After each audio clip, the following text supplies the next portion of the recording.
Hi Tarot Tribe, it's Ethany and welcome to part 2 of my Tarot for Beginners series.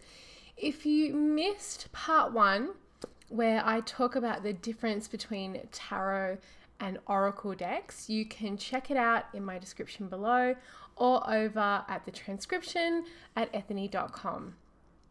Today we are looking at tarot systems and the mainstream tarot systems that you're probably going to find in your local bookshop or in your local metaphysical shop or at Amazon or wherever you choose to purchase your decks online. Before I begin, as with everything I share, take what resonates with you and simply leave the rest. So now that we've covered in the first part that the difference between oracle and tarot decks, and you are 100% sure that you're working with a tarot deck, it's time to take a look at the types of tarot decks or the systems available to you. Now I'm using this way of segregating them out or separating them into families pretty much. So I'm calling these the mainstream tarot systems. Now, these are mainstream tarot systems that I have been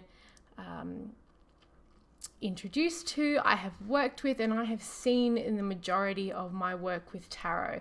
Now, I understand this is coming from someone who lived in Australia and now lives in North America.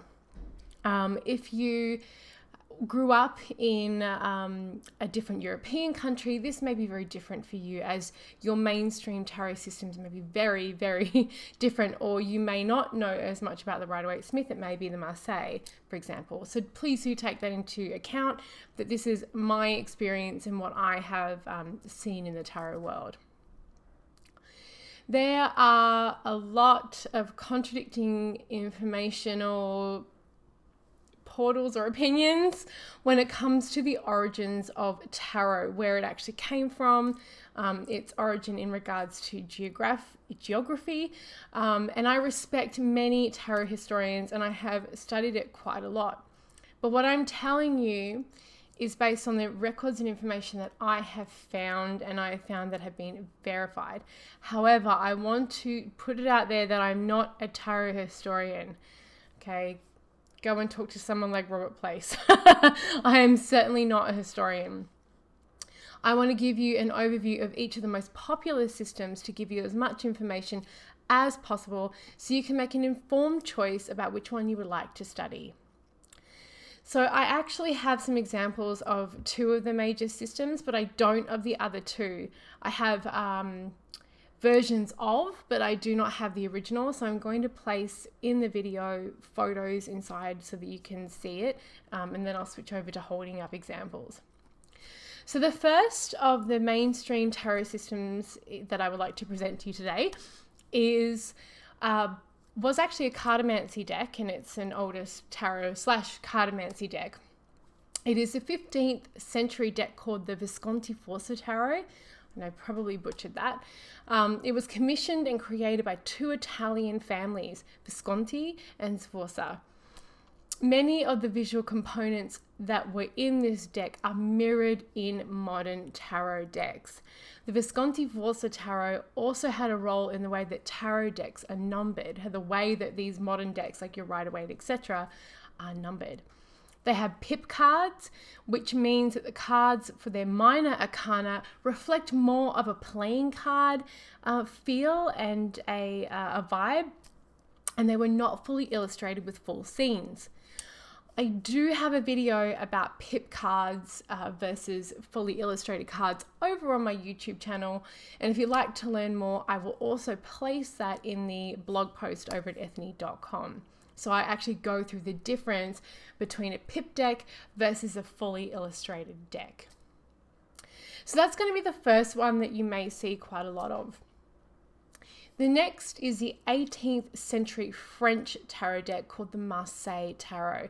This is an extremely popular deck. There are many iterations of this deck, and it is widely available to you via online or via tarot stores and things like that. The deck is structured just like the Visconti-Forza Tarot. It has 22 major arcana or trump cards and 56 minor arcana cards. It is also a Pip Tarot deck. The Marseille, I have a number of Marseille inspired decks, but I don't actually have a beautiful Marseille deck on hand, which is, considering I have such a large collection, quite a shock. So I'm actually going to try and find one that I want to work with, as I've got the beautiful Tarot on Earth by Tom Benjamin that I want to really sink my teeth into this year. So the Marseille Tarot deck also has these beautiful patterns inside their Pip system. And so if you study with the Marseille, you can quickly learn how many of each of the batons or wands or swords are in your cards just by the pattern that's actually on the card, instead of sitting there trying to count it out. So there's some beautiful, beautiful artwork with the Marseille. So those two decks are very, very popular, and you can use either as beginner decks. And I know a lot of people who use one or either of those decks exclusively as a reader. As a tarot reader or teacher, if you haven't figured out by now from my amount of information I have online, I don't actually focus on either of these systems. I'm lucky to have many types of Marseille inspired decks, and I have quite a few books in my collection on tarot history, on the Marseille Tarot, and I do read with them, but the majority of my readings and pretty much all of my tarot training was based on the Rider-Waite system. So the next two systems I'm going to talk about are the Rider-Waite and the Thoth, or the Thoth, depending on how you choose to pronounce that. So the first one is the Rider-Waite Smith, and if you are a tarot person, you have probably come across this deck. This is a fun fact. I've had this giant Rider-Waite Smith tarot deck for a very long time, and I use it a lot with face-to-face teachings because it's lovely and big. So the Rider-Waite Smith Tarot, or called the Rider-Waite Tarot. Oh, I've lost my thing. It's the same system, by the way. If you come across either someone saying the Rider-Waite Smith or the Rider-Waite Tarot on their blog or their videos, it is the same thing. People have started to use Smith in the title to pay respect to the artist of the deck, Pamela Colman Smith. It was actually her birthday yesterday too while I'm recording this. So happy belated birthday, Pixie. It was created by Arthur Waite and first published in 1910.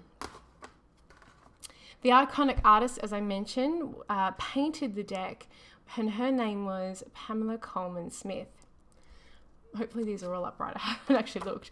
The deck was heavily influenced by occultist Alpheus Levi, and if you have done any kind of magical training, as I have, you are probably very familiar with that name. You don't also, by the way, you don't have to be an occultist to practice tarot. So keynotes on this deck structure. So as we spoke about before, it falls into the tarot category. It has 78 cards, 22 major arcana, 16 court cards, and 56, which include the 56 minor arcana. The court cards are pages, knights, queens, and kings. The suits of the major arcana court are cups, wands, swords, and pentacles. And in this deck, strength for the major arcana is numbered 8 and justice is numbered 11. Now you're going to see why I separated that out when I get to the Thoth or the Thoth. The deck was meticulously created. Every card was painted by Pamela, or Pixie as she was fondly known, as, we have an upside downy, as a full scene. There is so much going on in each of these cards. They are compelling and representational of the experiences that we have in life. This deck is one of the most reproduced decks of all time. This is a deck that a majority of tarot decks use as a base and influence when they use to create a deck. So you'll find that most people who have created a deck or have written about the tarot have at least researched the Rider-Waite Smith or have used that for the bones or foundation for their work. This is the system that I teach and that I learned from. It is a deck that I have the most kinds of in my collection. So the Rider-Waite Smith universe, extended universe as I like to call it. This deck brought about the revival of tarot in popular culture. And you'll find if you watch TV, many people use like this deck in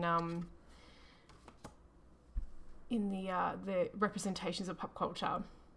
And there are a number of editions of the Rider-Waite Smith deck in circulation. Many, many, many types. So that is there's a beautiful page.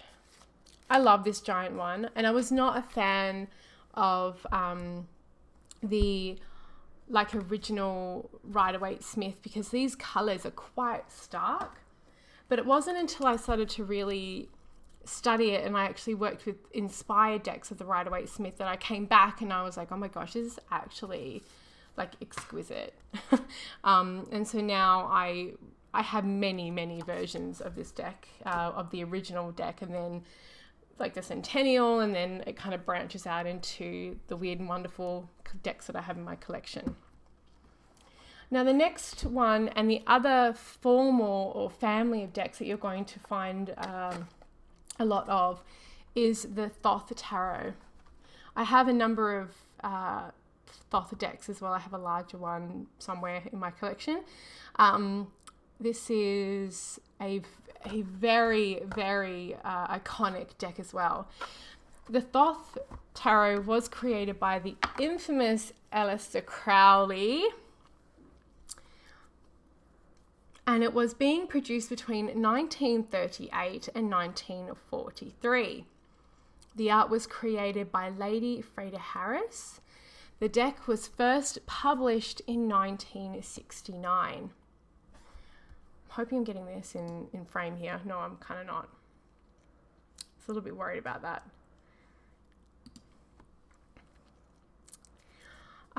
Okay, so sadly, neither Crowley or Harris lived to see the deck in print, which is really, I think is really, really sad that they never got to know. I mean, spiritually they may, but they never got to be around when their deck was actually in print. And the Thoth deck is heavily influenced by the Golden Dawn tradition versus more like the Levi's information on the occult, etc. So again, this is very much a tarot deck. They have 78 cards, 22 major arcana, 56 minor arcana. There are 16 court cards. The court in this deck are princesses, princes, queens, and knights. There are no kings. The knights take the place of the kings. You'll also see in the Thoth system that each of the minor arcana has a keyword. Has a keyword down the bottom. One of the reasons why I find this deck harder to work with as a beginner and as someone who has a lot of cards and has taught a lot of students is because that one keyword, while it may help, it actually can limit the way that you view the deck. So I think it either can work for you or not. You can choose to ignore it, but I've found, I mean, they're great keywords and they totally like make sense. They're put there for a reason. But it can be a little bit more confusing. Okay, and the strength card in this deck is number 11 and justice is number 8. Some of the major arcana cards are changed as well. Temperance in the Rider-Waite Smith is art, strength is actually lust, and justice is adjustment. So there are changes in this deck. The name changes in some of the cards and the keywords will be either something you find helpful or limiting, and that is something that you're going to have to figure out as you delve deeper into the tarot and how you like to work, whether you want a little bit of help with the keywords or whether you find it quite limiting. Personally, as I said before, I prefer decks without keywords on them, but it can be a great learning tool. And there's also, like, that's not exclusive to the Thoth. There are many Rider-Waite Smith decks that you can get out there, like the Easy Tarot, that actually do have keywords also on the decks for you as well. So one more thing that I kind of want to talk about outside of those 4 systems are modern decks that cross over. So there are many decks out there that completely cross over in a mixture of systems. This has become really abundant because of the incredible amount of independent decks we've had emerge over the last, I'd say 5-8 years, but I think I've seen it really blow up in the last 5 years. Some include the very popular Wild Unknown Tarot deck by Kim Krans or the Astara Tarot. This is also very obvious when it comes to collective or collaborative decks where each artist brings their own interpretation to the card. These are things like, there's the Collaborative Tarot, the 78 Cards project have many, like the Astral, their nautical themed one, etc. So this is something to also keep in mind when you are looking at purchasing a deck, whether it's something that falls into a mainstream system where it could be easier for you to identify learning materials, or whether it falls outside of it, or it is a combination of both. What deck you choose is completely up to you. I have a post on the top 15 tarot decks for beginners where I go through some of the recommendations that I have and why I recommend them. I also have a guide on how to pick your first tarot deck as well. So those are 2 videos that you may want to check out. But in a nutshell, I always advise to pick the deck that you feel the most drawn to.